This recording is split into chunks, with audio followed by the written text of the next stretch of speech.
I'm going to be talking about... Hello friends, it's Zoe. Today's video is very exciting because I'm going to be talking about the best books that I read in 2022. This was the year that I discovered Book Talk and BookTube. I know, kind of late to the bandwagon, but now I'm such an avid consumer of all things bookish, so I'm excited to be able to partake in sharing my favorite reads this year. If you're new here, hello, welcome. I recently rediscovered my love for reading this past year and I've read a decent amount of books. So if your goal for 2023 is to read more, these are the books that I recommend to help you get back into the reading groove because I know how hard it can be. These books are enjoyable page turners that I didn't have to force myself to get through, so even if you're not a reader yet, I can guarantee that one of these books will help you fall back in love with reading again. And I'd like to think that I have a pretty eclectic bunch, so hopefully you'll be able to find something that sparks your interest. Okay, first up, of course, I have to talk about People We Meet on Vacation and Beach Read by Miss Emily Henry. Are we surprised? Absolutely not.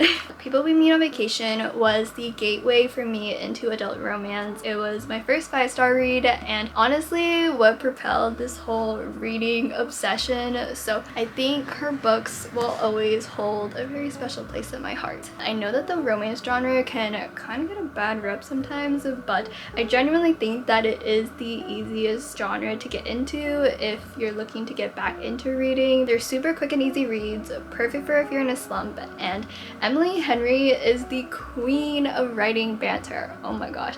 It just makes it seem like her characters actually have chemistry, which, you know, for a romance, it's pretty important. We have friends to lovers, my absolute favorite trope, and then like academic rivals to lovers, another one of my faves. What I would give to be able to experience reading these for the first time again.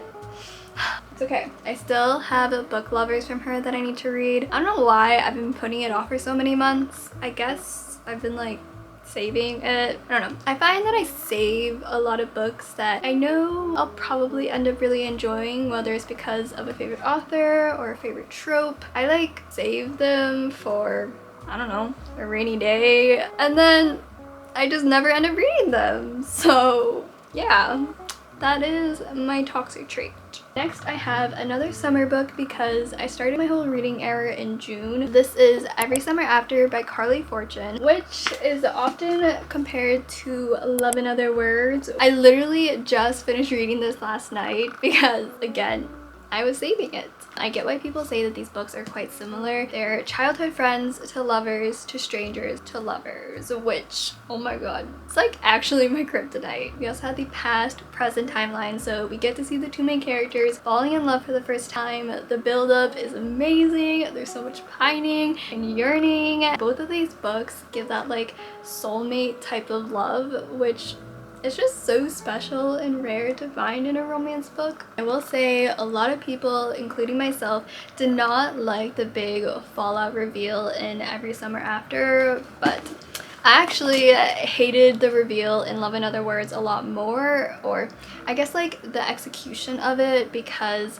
this book handled the topic of SA very poorly in my opinion. This is the only spoiler that I'll give in this video, so if you haven't read this book, skip to this timestamp.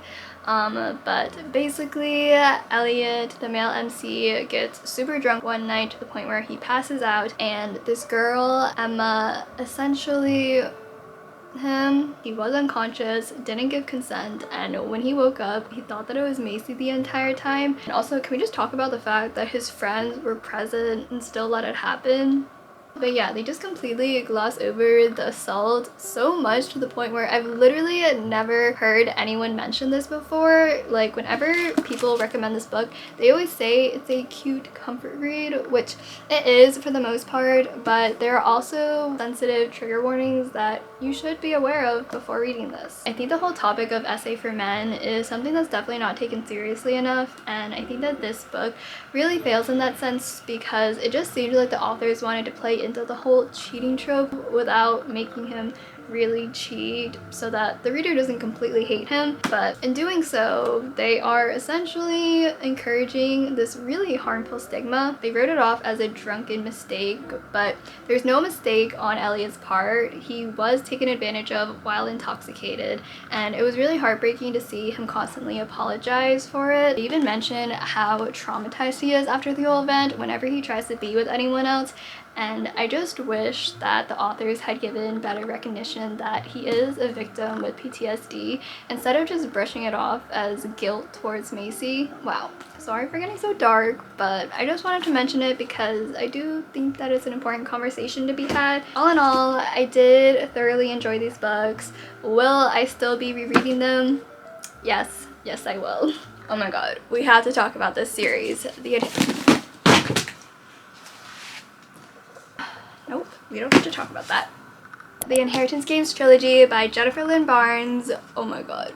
It was so good. Super easy to read, fast-paced, short chapters. We follow a girl named Avery, and she learns that she's about to inherit this random billionaire's entire inheritance, and the only clause in his will is that she has to live on his estate with his entire family for a year, and there's a bunch of puzzles and riddles, and I just genuinely had such a fun time reading this. If you liked the movie Knives Out, you need to read this book. There's also a romance subplot with a bit of a love triangle, but surprisingly I didn't hate it.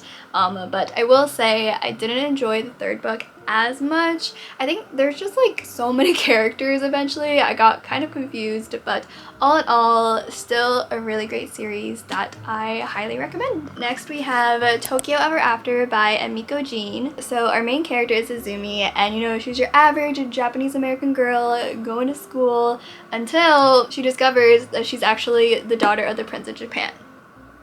Yep. She jets off to Japan to meet her father and the rest of the royal family, and who does she meet on the plane?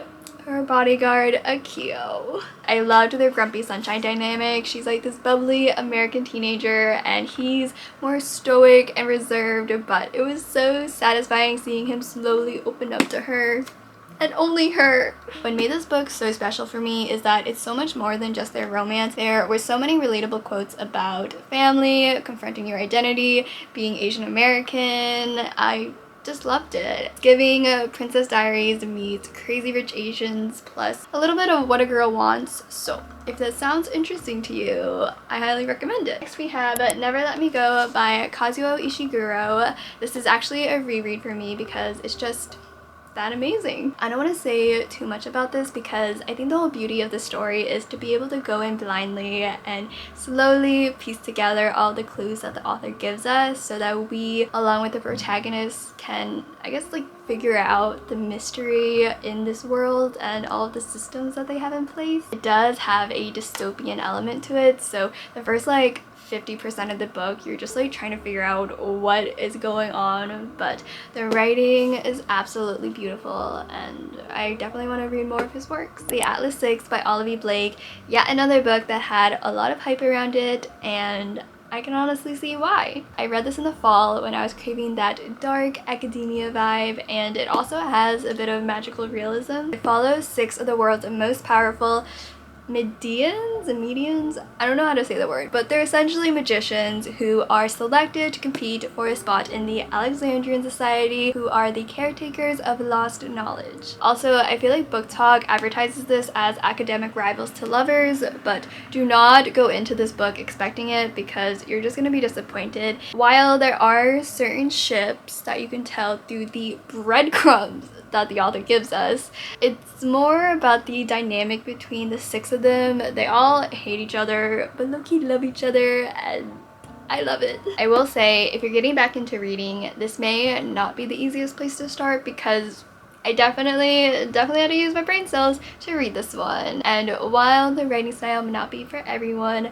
I personally loved it. I realized I love reading about smart and pretentious people. I don't know why, but I do. So, The Atlas 6. Go check it out. Moving on to Happy Hour by Marlo Granados. Oh my god, this cover. Just absolutely stunning. I don't know why I just said it like that.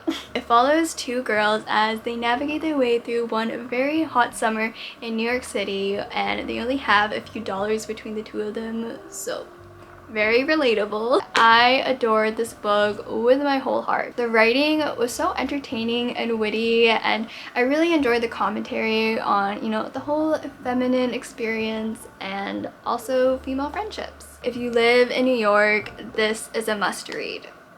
If you don't live in New York, still a must read. This book truly embodies no plot, just vibes, and I highly recommend it to anyone in their 20s because there's just so many brilliant, relatable quotes that I was literally underlining the entire book. Okay, I have two memoir recommendations.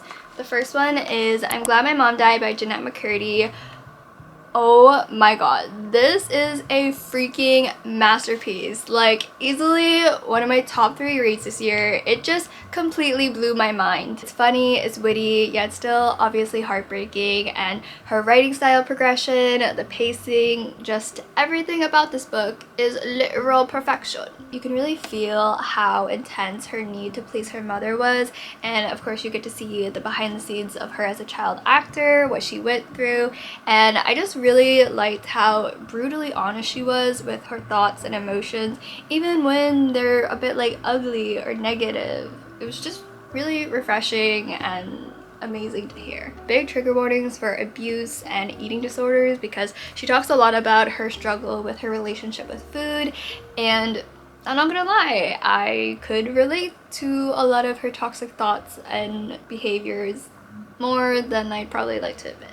So yeah, just keep that in mind if you do decide to read this book. I also really recommend listening to the audiobook because she narrates it herself and she just makes her words and story come to life, and you can tell that there's parts where she like chokes up, and it's just so good. Next we have Crying in H Mart. Oh my god, the way that I've owned this book for over a year, and I've always just put it off because I had a feeling that it was going to emotionally wreck me, and it did. This is a memoir by the indie singer Japanese Breakfast, and the way that this book is written, it kind of feels like we're getting a peek inside her diary. She talks about her experience growing up as Korean American in a predominantly white area, and this causes her to act out and rebel a lot in her childhood, and food is also emphasized a lot in this book because it's such a huge component of Asian culture and how parents show their love. And then when her mom passes away from cancer, it really forces her to, I guess, reclaim her identity through her culture and its food. And as morbid as this sounds, I think my favorite chapters were the ones that she was describing her mom dying in the hospital and also staring at her dead body, because I could really relate to her when my dad passed away.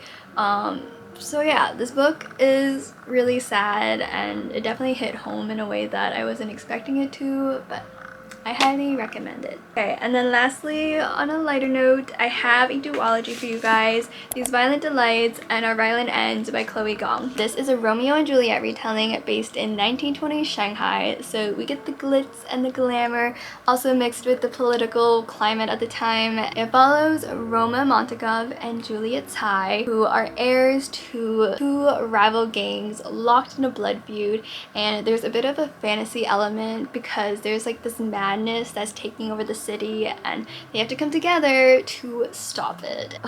It was just so good. Like, these are thick books, but I just completely devoured them because it was so captivating right from the beginning. And let me just say, Miss Chloe Gong knows how to write angst. Like, this is true enemies to lovers. I usually don't like enemies to lovers in contemporary romances because it's just really hard for me to believe. Like, does anyone really have an enemy? It's always like, oh, he looked at me wrong, so he's my enemy, but then he's secretly in love with her the whole time. But no, enemies to lovers in fantasy just hits different. Like, a knife to the throat, immediately yes. Also, we love to see a strong female lead who don't need no man, like Roma, who is Juliet. Juliet is bae. I loved all the side characters. There's representation, and Marshall is quite literally the best character in the entire series, and nothing you can say will change my mind. He's just so funny. It gives golden retriever energy, and him and Benedict were in fact my favorite ship. So there's that. This series kept me on my toes and left my heart so torn and empty afterwards, but okay, I'm really excited to read Foul Lady Fortune, and I believe there's even 2 spin-off novellas coming soon, so I'm very, very happy. And those were the 12 books, this is so heavy, that you need to read in 2023. I hope you guys enjoyed the video, and comment down below your favorite reads for the year because I'm always looking for new recommendations. I do have a Goodreads if you guys want to check it out. I'm constantly updating it with my current reads. Stay tuned for my next video because it's going to be every single book that I read in 2022, the good and the bad. So I will see you guys in my next one. Bye!